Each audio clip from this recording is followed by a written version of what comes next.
This is the Big O Show.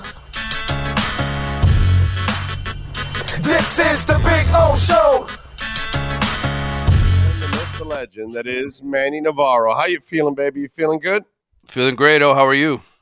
I cannot complain, my brother. Somebody was asking me who's in worse shape, the Dolphins or the Canes, and I was like, I don't think any of them are in worse shape. I think they're both in terrific shape. I think the Canes are headed in the right direction. I think the Dolphins are headed in the right direction too. They need a little luck, overall, but I feel good about where both programs are compared to where they were a few years back.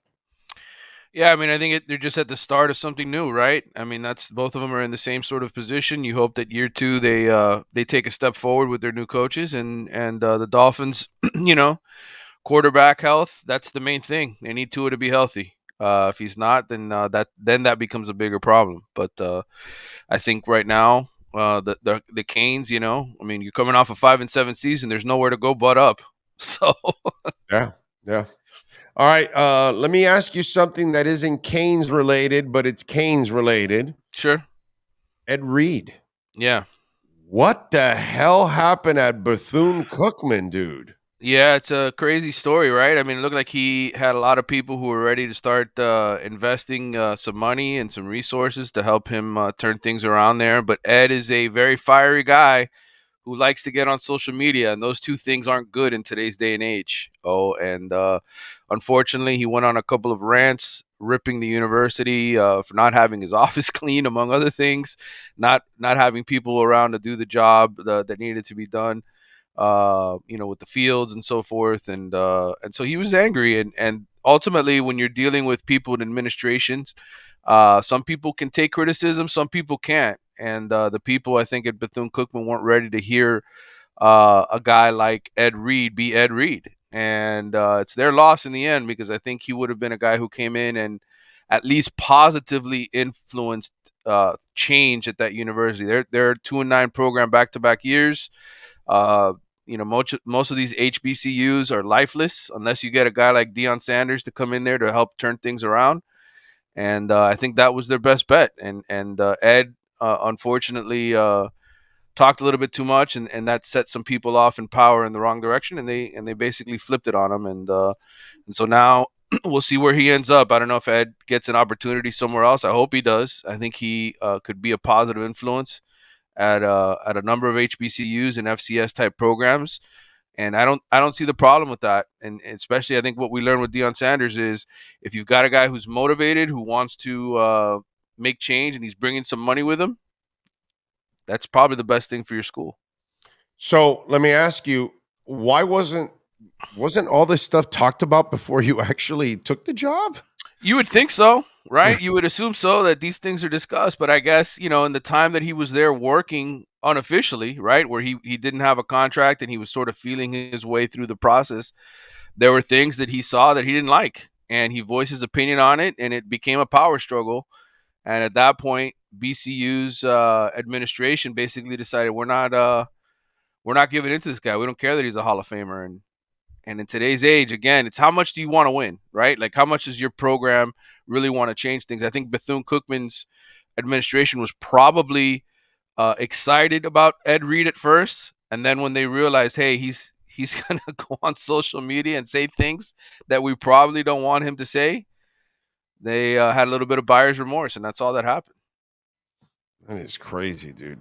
I mean, wow, that it just this thing exploded, and you got the IG going live and all this stuff, and you're like Yeah. watching this happen, and in real time, and you're like, what the hell is going on over? And see, here's the thing, and this is kind of the I don't know. This is the monster that a lot of these programs are dealing with. It's not just HCBUs, but FIU and FAU right here, just right next to our house, right here in our backyard, Florida Memorial. You want to have a football program, man, that costs a lot of money.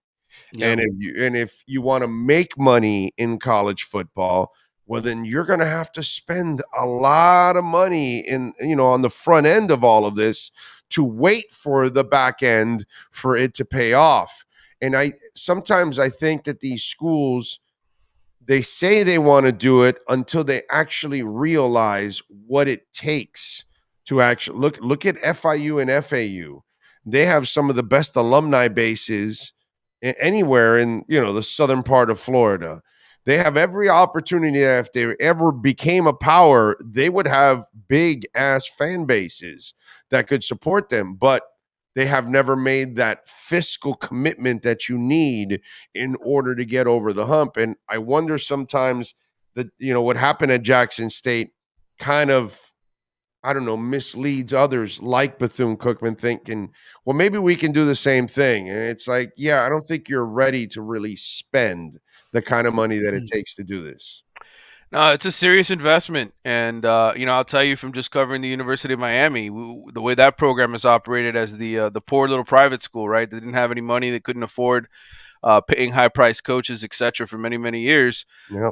It ultimately took the administration to be in the black, not in the red, and then to have guys like Rudy Fernandez and others that said, no, we really want this football thing. We need it to be successful. That's our brand, right? Like that's one of our three main pillars at the University of Miami. It's football, and so unless you have alignment between the president, the people who spend the money, the donors, and then the actual coach or the person who wants to be an agent of change at that particular school, you're not going to have success. And at places like FIU, where I graduated, and FAU and other places, where people go to school down here in South Florida, as much as we all love our universities, right, and where we attended school, in the end, we're not all billionaires. There's only a few of us that can financially support the change, right? And so I think it's the challenge at FIU and FAU and all these other places is finding the right coach, finding the right figurehead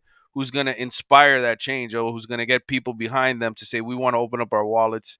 And for Miami, it was getting Mario Cristobal. I don't think if they don't go out and get Mario Cristobal first, I don't think you see this influx of money being poured into the football program the way it is. I'm with you there. Deion Sanders flipping Cormani. What happened? How did he flip him? Was it all money? That's it. That's no, all. it's not. It's not all money. I mean, I think the deals that he was going to get at Miami and potentially Florida or anywhere else where he ended up, I think those were going to be comparable. I think in today's age, the schools that these elite players are picking, they're all paying something. They're all investing some sizable amount of money to get these 5-star recruits. I think the issue here was Deion is a megastar, right? Like he's got his network on Amazon Prime. He's got his shows. He's got the little YouTube company who sits there and broadcasts everything that he does. I think Cormani McClain and his mom were enamored by that. And I think they're also enamored by the fact that he's a Hall of Fame cornerback. Look, I just attended this 7-on-7 tournament, this Battle Miami this past weekend. I talked to a lot of kids while I was there. And, from all over the country, I asked each of them, I said, well, has Deion reached out to you? Has Colorado? And all of their faces light up. Like, that's the cool guy to go play for. It really is. Like, he is it right now in college football. And a lot of these are 2024, 2025 kids. They can't make a decision for a while. But I'll tell you right now, they're all watching Colorado. They're all interested in Colorado. They're all excited by the fact of what it is that he's doing and the fact that he's on Amazon Prime, that they can watch. You can be a star online on a streaming service if you go play for Deion. People are going to pay attention to you. And if you think about it, that's one aspect that really a lot of these old school coaches, Mario Cristobal, Nick Saban, Kirby Smart over Georgia, they're not sitting there broadcasting their every move. They don't have videos up. And these kids nowadays love it. They want that attention. They want to be superstars every minute of the day. All right. What's the latest on the recruiting side with the Canes? Well, they got a couple guys that are on campus now. Schools registration finalizes Wednesday, so they've got 48 hours essentially to try to get a couple of transfers in if they want to get them. Tasheem Johnson is a former starting defensive back at Ole Miss, started 19 games while he was there. He's on campus. He tweeted out he was here in Miami. taking an official visit. I think he previously visited Oregon. So Miami's pushing to get Tysheem Johnson. He'd be one of those replacements for Kamani McLean in the defensive backfield. And then yesterday, Terry Roberts, who I mentioned to you a couple of weeks ago from Iowa, a fifth or sixth year player who's dealt with some injuries, but is excellent when he's healthy. He's actually enrolled in classes. He finally announced that he's here at Miami. So they got him at the DB position. And then there's one high school recruit that I think they're hosting this weekend. Defensive lineman, 6'3", 320 pounds, Jamel Howard, out of Marist High School in Chicago. You know how Miami likes those Chicago defensive linemen. They've brought those guys in the past. So they got one of those kids here. He's a 3-star kid, kind of a leftover who didn't sign in December. Again, trying to beef up positions that they've made clear, that Mario's made clear that they're looking for more help. So again, slow drip, hashtag slow drip with all of this stuff, because you can sign guys all the way up until August. No, I know. Anything new on the offensive coordinator front? Yeah, I mean, I'm hoping that we'll hear something at some point. Somebody else called me this morning and asked me, why hasn't the Gaddis thing happened yet? And I said, well, maybe he just hasn't gotten a job yet. Again, when was the last time Mario fired anybody? I think they're all encouraged to go find other work. I think in this instance, Josh Gaddis is probably still looking. Didn't Michigan just fire their co-offensive coordinator? Yeah, they did, but I'm not sure that. I was wondering when I saw that Michigan fired their co-offensive coordinator. Says, are they reopening the position for Josh Gaddis to go out there? I don't know. I'd be very surprised. The Athletic, Bruce Feldman, who I work with, did a story on Gaddis's time among other coaches at Michigan, and he wasn't the most well-liked character up there. So my guess is he wouldn't be back at Michigan. Maybe another Big Ten school, but I think ultimately, I think this is about, for him, making the jump to the NFL, and well, the NFL season's still going on. Okay. All right. Sounds good. Any new Ruiz news? Well, I know he has been discussing that. I think he's going to unveil his plans for his stadium at the Miami spring game. I haven't spoken to him about it. I know that he's put it out there on social media that he's going to unveil these plans at the spring game. I'm interested to see, what he shows us, what the stadium looks like, and then most importantly, which politicians are going to help him get this through in the city of Miami and approve it and get everything done. I mean, Crazy Joe will help him. But here's the thing: the part that I don't understand about all of this is, you hear that kind of distance themselves from all of this, yet he wants to build a stadium for the University of Miami, and yet have we heard about any contractual talks about breaking a lease over at Hard Rock Stadium? Well, there's so many layers to this story than just building a stadium. And I get it. He could build a stadium. Obviously, he's got the money, he's got the power, and probably enough influence in town, just like I'm sure Moss or Mickey Arison have, to get their things done, just like Wayne had in Fort Lauderdale. So that part I'm not really worried about. You can always work around politics, you know what I'm saying? But it's just kind of interesting, the dynamics of the Hurricanes already have a home. They're under contract for a long time. 2032. Yeah, it's like, there's more to talk about here. It's kind of weird. I've said this on the show here many times. Miami likes where they're at. They like the location. They feel it's a very good central location to get fans from as far north as Palm Beach to come down and watch their games. If they build a stadium closer to campus, they don't think it's going to change the number of season ticket holders or or increase the size of their crowds. Winning does. Winning is they kind of know that winning has everything to do with this. And I think and you said something earlier that Ruiz wants to build them a stadium. I don't necessarily agree with that. I think Ruiz wants to build a stadium and be the owner of it and have the University of Miami, among other people, play there. His dream is to build an entire sports facility beyond a football stadium over there at Tropical Park. And I think this is about him investing a lot of money so that he gets a profit and has a legacy here in the city of Miami. And I've attended multiple events where Ruiz has been and spoken, and his dream is to own the Marlins, to own the Dolphins, to be a team owner.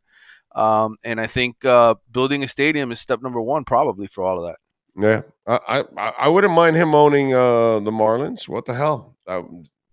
He'll spend at least. That's for sure. That's right. Although I got to give him credit, they did make a nice little trade there. Now we'll see if they can re-sign him when he needs a new contract. All right, what do you got going on in the Athletic so folks can check you out and subscribe? Yeah, I interviewed Andrew Ivins, who is a colleague of mine, a friend of mine, who's been down here in South Florida for several years doing the recruiting and just talking about the whole process of how they select their 5-star recruits. And so I'm doing a series on 5 stars, including a review of the ones that played this past season. Miami, of course, signed a couple of 5 stars in this 2023 class. So Mario's starting to get some 5 stars back in Miami, but I'm fascinated by the whole recruiting and scouting aspect of it. And so my story, the one that just was posted this morning, is on that. I'll have another one the day after. I'll have a feature story on Julian Sand, who's the quarterback for Team Raw, one of the 7-on-7 teams here out of South Florida, that John Ruiz has partnered with. Julian's committed to go play quarterback at Alabama. I spoke to him and his father a couple of weeks ago, so that story will finally be coming out sometime this week. A lot of stuff going on, man. I mean, I know it's the off season and we're like, what? Football season's over, but we got signing day next week. I have a mailbag. I have a bunch of different things coming out, so make sure you subscribe to The Athletic, and if not, check out the podcast as well, the Wide Right Podcast. There you go. And follow him on Twitter at Manny_Navarro. As always, thank you, my brother. We'll catch up later on in the week. All right, take care, man. You got it. There you go. The great Manny Navarro. Appreciate him. Don't forget, Caneswear, man, right in Davie, right down the street, right from where we're at here at Cutter's Edge Pro at 2511 South University Drive in Davie. They've got anything and everything with the Canes logo on it, man. I'm telling you, from sneakers to hats to they've got 70, 80, 100 different T-shirts of the Canes. They've got all kinds of things. They've got stuff with they've got Inter Miami gear.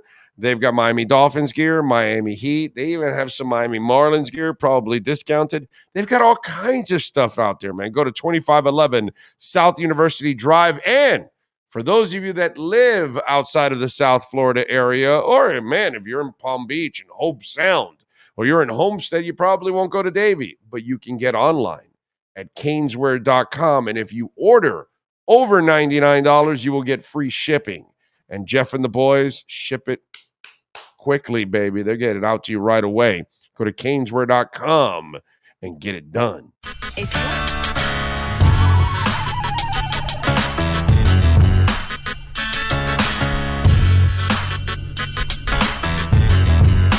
This is the Big O Show. This is the Big O Show.